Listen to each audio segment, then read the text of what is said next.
Gaya Lucinta Luna rayakan tahun baru bareng pria disorot. Artis Lucinta Luna kembali buat heboh saat rayakan tahun baru memamerkan gaya seksi ditemani sosok pria. Saat rayakan pergantian tahun baru, Lucinta Luna mengunggah foto seksi ditemani sosok pria di Bali. Di sana tampak Lucinta Luna memeluk mesra pria tersebut dengan berpose seksi.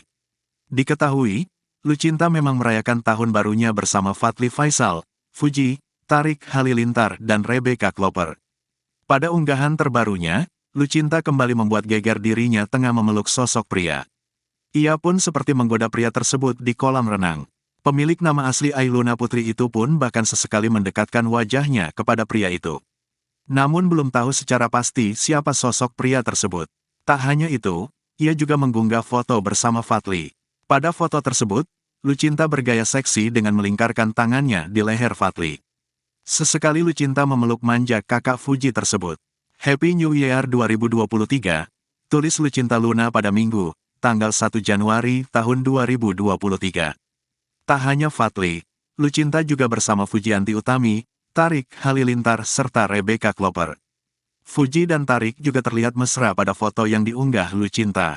Mereka pun menikmati momen tahun baru di klub milik Hotman Paris di Bali. Namun, unggahannya malah mengundang hujatan netizen. Kasian ya Fadly ketempelan pas malam tahun baru, beber netizen. Fadly mandi pakai tanah abis ini, ujar netizen. Ai ternodai, cuit netizen. Pantesan Torik gak direstui, cibir netizen. Cowok yang dimanja Lucinta siapa dek-iknya, terang netizen. Tolong mataku ternodai, kata netizen.